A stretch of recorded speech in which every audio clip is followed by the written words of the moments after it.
Oh, good evening, ladies and gentlemen. This is your well-rounded math teacher, Mr. Picard. Okay, we're working on Unit 7, Video 1 here, starting of the second trimester of Algebra 2, Algebra 2B. And what are we learning today?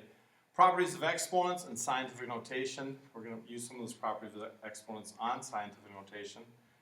I can use properties of exponents and multiply and divide monomials. I can also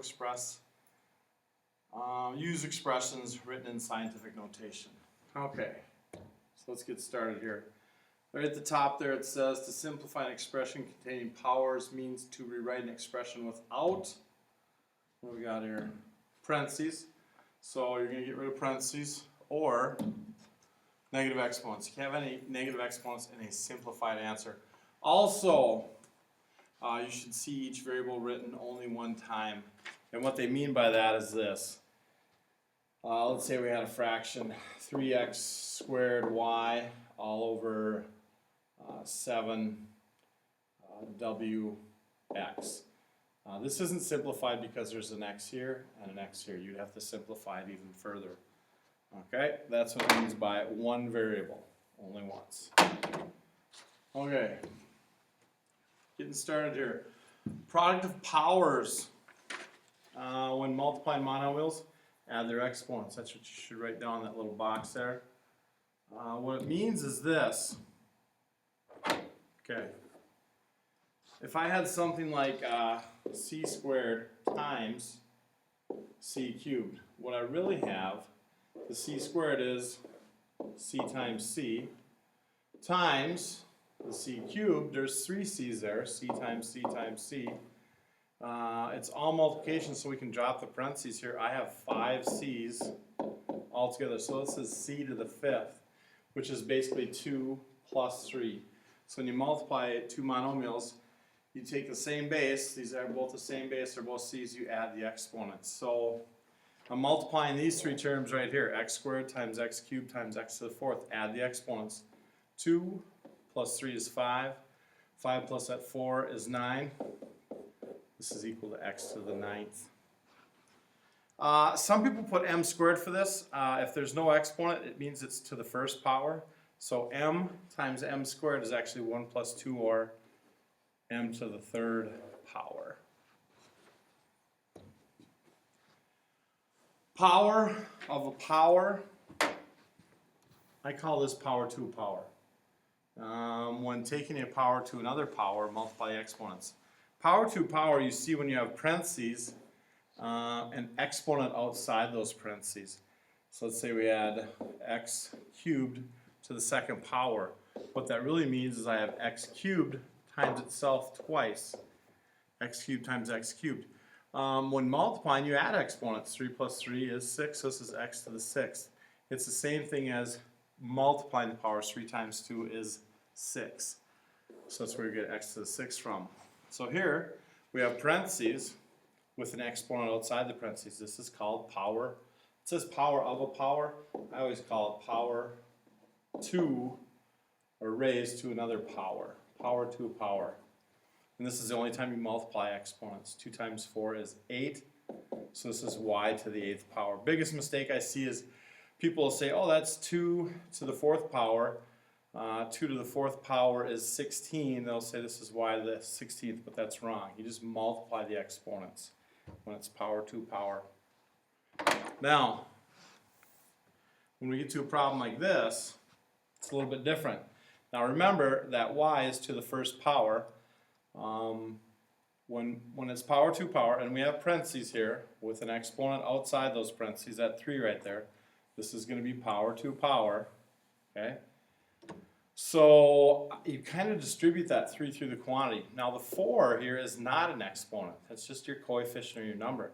So that becomes 4 to the 3rd power. Not 4 times 3 or 12. It's 4 to the 3rd power. So we got to cube that here in a second. And then 3 times 2, 2 is an exponent, it's a power. So that's 2 to the 6th. And then 1 times 3, or y to the 3rd. This isn't completely simplified. I know what 4 to the 3rd is. It's 4 times 4 times 4, or 64, x to the 6th. y cubed. There's your answer. So just remember that number in front is not an exponent. That becomes 4 to the third power. Okay. Quotient of powers, or dividing powers. It says right here, I'll pull it out for you guys. When dividing monomials, subtract their exponents. Basically, you got to find out where you have a higher power and then subtract from there. For like this one, I have m to the 5th divided by m to the 11th. They have the same base, m. I'm going to subtract their exponents. A lot of people say it's 5 times minus 11. Well, 11 is the higher power. So I would say this would become, this disappears and becomes just a 1. That's what it cancels out to. And this is 11 to the, or m to the 11th minus 5, or 1 over m to the 6th. Basically what I say, and I think it's the simplest way to look at it, where do you have more m's? Well, down here. How many more? Well, 11 minus 5 is 6. So that's 1 over m to the 6th power. That's the easiest way to look at it. Here, where do I have more a's? I have a higher power up here, 7. How much bigger is that power? 4. So that's a to the 4th over, this would just cancel out to 1 then.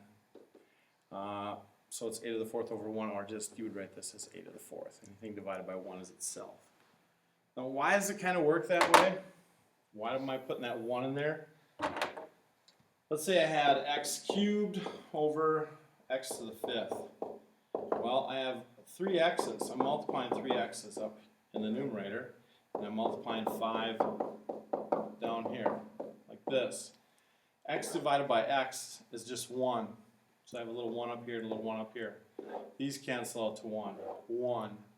So basically, all I have left in the numerator, they all cancel out to 1. 1 times 1 times 1 is just 1. These all cancel out to 1 also. I'm left with x times x, or x squared. So that's 1 over x squared. Well, where do I have more x's? In the bottom. How many more? 2. So this would cancel out to 1. 1 over x squared. Boom. Okay. Negative exponents. You cannot leave any negative exponents in a final answer. To fix a negative exponent, you're not really fixing it. We want to take negative exponents and move them around so we can make them positive. Move it to the inverse side of the fraction. If you don't have a fraction, you have to create a fraction and make that exponent positive. Now what they mean by that is this. Let's look at this example. Okay, I have a to the negative 5th power. 3 is not to the negative 5th power. That's actually 3 to the 1st. There's an exponent there, so it'd just be 1. I can't have a negative exponent in my simplified answer. I'm going to put this all over 1, so it's in fraction form. Now what that means is I'm going to take a, which is to the negative 5th power and only a, and move it down to the denominator. When I do that, when you flip a base with a negative exponent to the inverse side of the fraction, 3 stays up here, that exponent then becomes a positive. So it's 3 over positive 5. This example, okay? First of all, I'm not moving the 2, just the x, because x is the only thing to the negative power. I'm going to move that up. That 2 stays up there, and I'm going to multiply it by whatever you move up there, x to the 3rd power over 1. Well, simplifying this, anything divided by 1 is itself. This is just 2x cubed.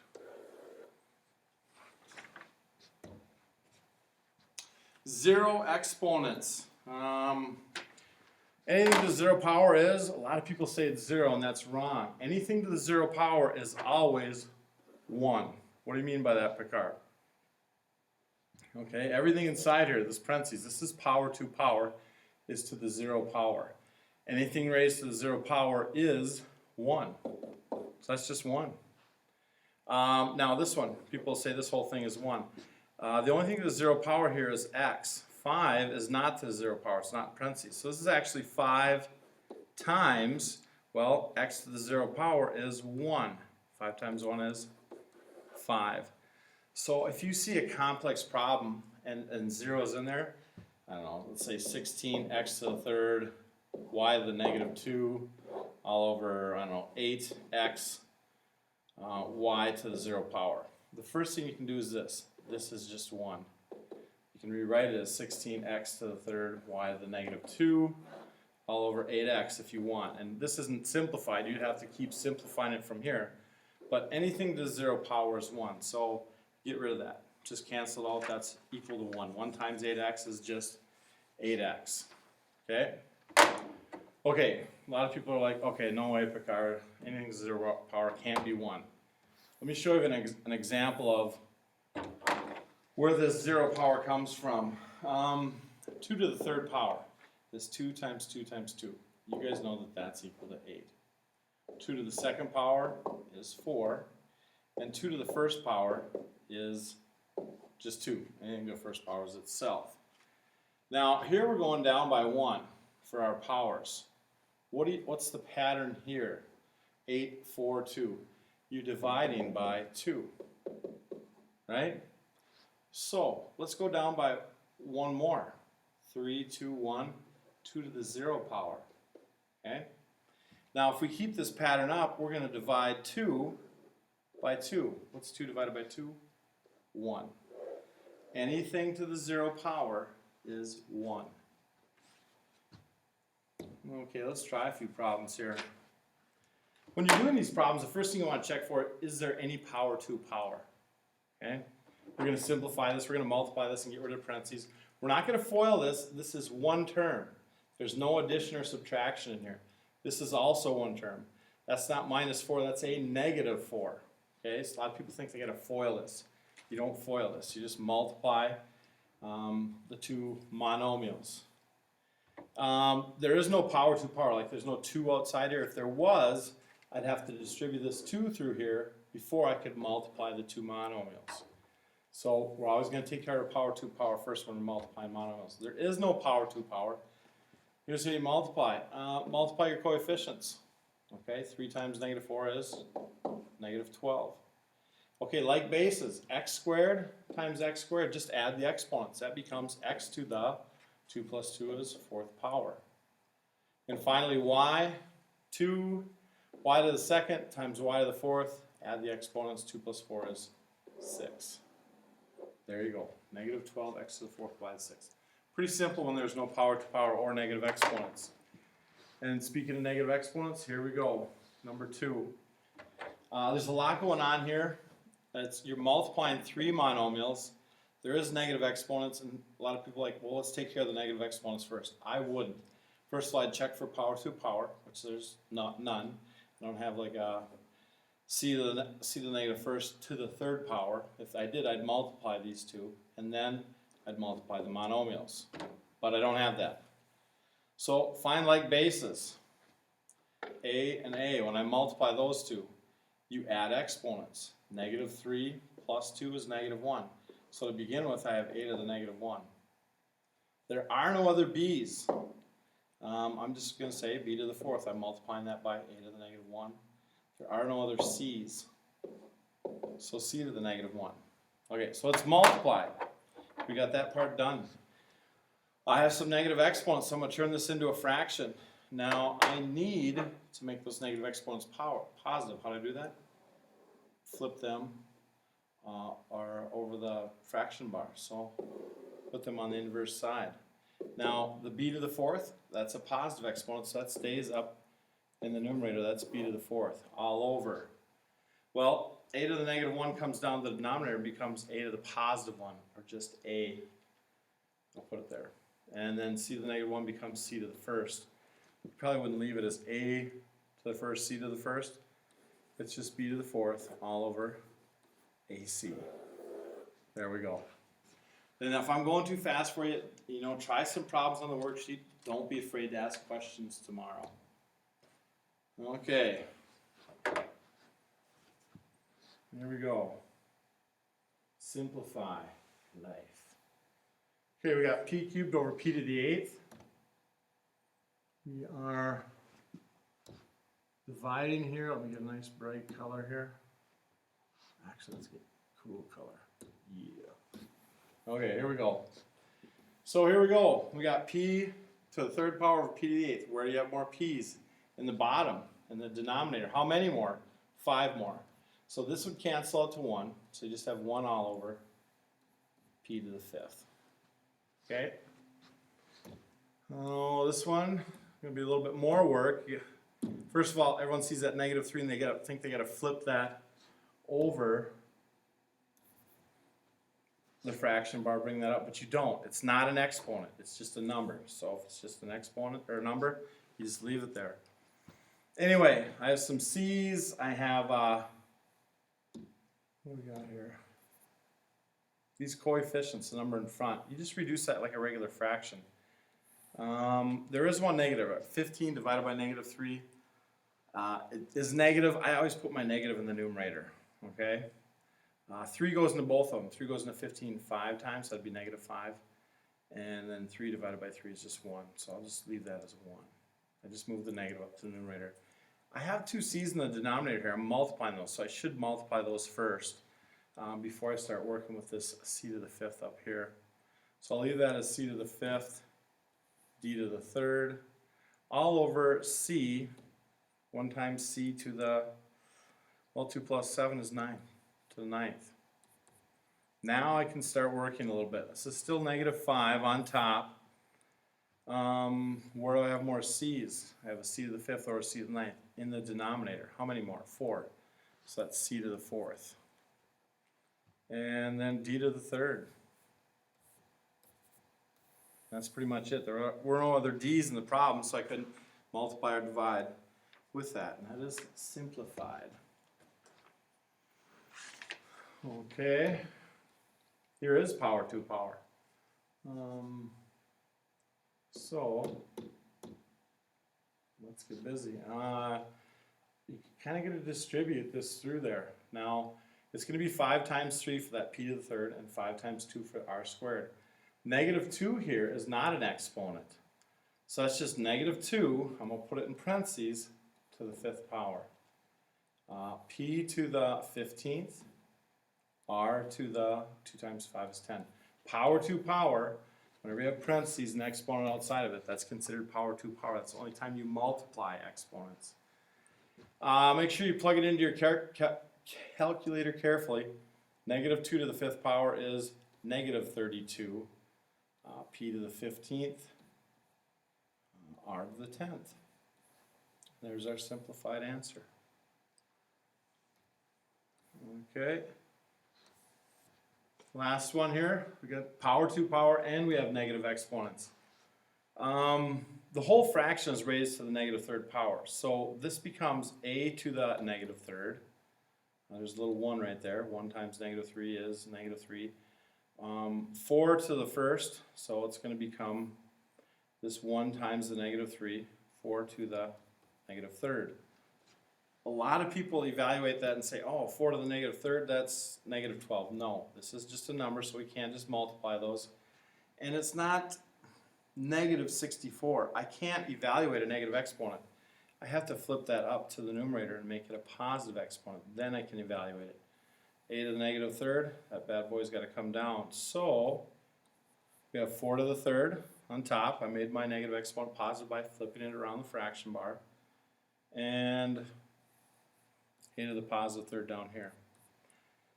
4 to the 3rd, I wouldn't leave it like that. I would actually multiply that out. 4 times 4 times 4.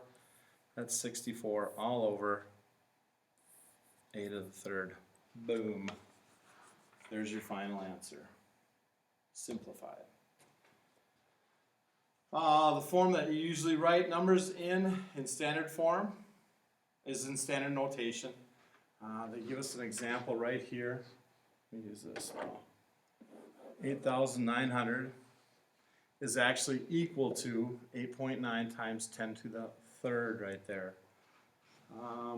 A number is in scientific notation when it is of the form A. A is your number that it started out with times 10 to the n power, where A is between 1 and 10. So 8,900 over here. If I want to write that in standard notation, the number would have to be between 1 and 10. 8.9 is between 1 and 10. How do we get that? We move our decimal 3 places. So it becomes 8.9 times 10. How many places did I move my decimal? 3. Now that's if it's a larger number. Your exponents become negative when you're working with decimals. I'll say 0.00004. Well, this is the same thing. If you move your decimal to get it to between 1 and 10, 1, 2, 3, 4, I move it 5 times, and that becomes 4.0 times 10 to the negative 5th power because I moved it 5 times to the right, making my number larger. 0.0004 is smaller than 4, but it's written in scientific notation. Okay? Okay, the density of an object in grams per milliliter is found by dividing the mass of an object or a substance by the volume of that object. A sample of platinum has a mass of 8.4 times 10 to the negative 2 power kilograms and a volume of 4 times 10 to the negative 6 cubic meters. Use this information to calculate the density. Well, density, like we have right here, is mass divided by volume. So in this problem, I'm going to take the mass, which is 8.4 times 10 to the negative 2, and divide that by the volume. We have the volume right here, 4 times 10 to the negative 6th. Okay? You could plug this in your calculator, or you can just divide. The first thing I'm going to divide, this is kind of like your coefficient there. 8.4 divided by 4 is 2.1. You have 10 to the negative 2 power and 10 to the negative 6 power. So this is times 10 to the smaller number here is 10 to the negative 6. So I'm going to say this is negative 2 minus a negative 6. That's actually plus a positive. Negative 2 plus 6 is 4. So that's times 10 to the 4th power. There's my density, and that's in kilograms. That's your weight or your mass, and the volume was in cubic meters. So meters cubed. I guess I'd write it like that.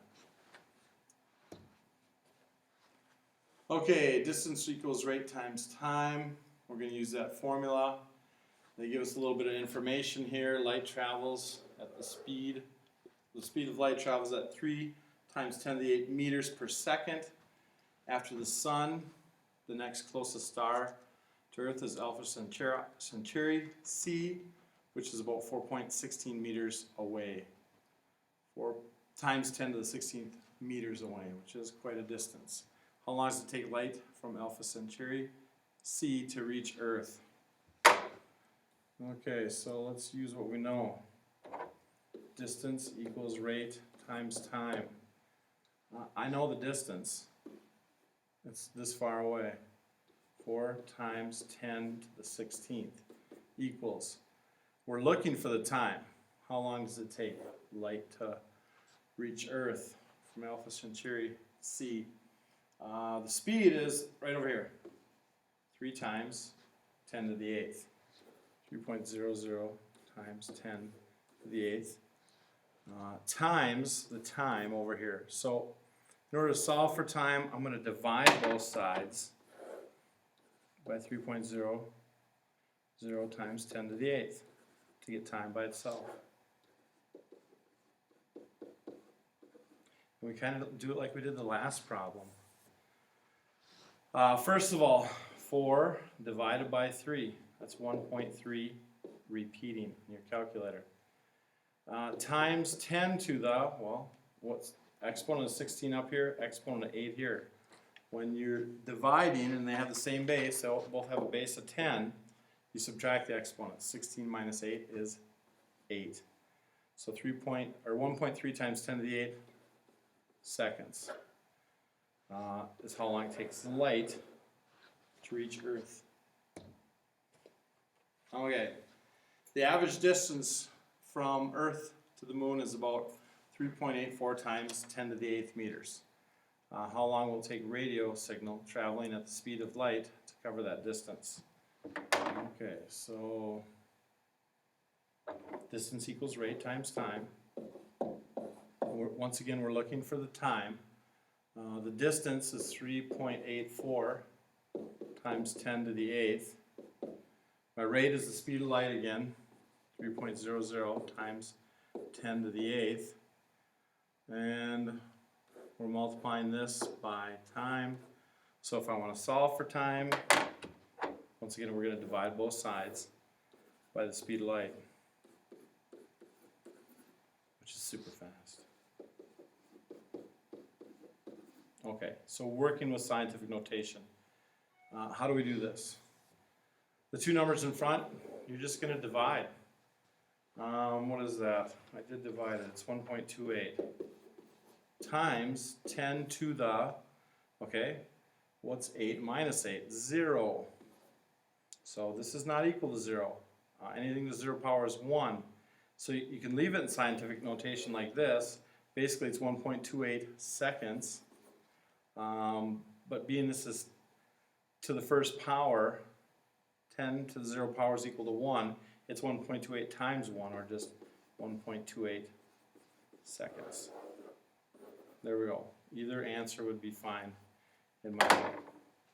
And that's it. Like I said, if you have questions, don't be afraid to come up and ask me a few questions tomorrow. Peace out. I'm Boy Scout.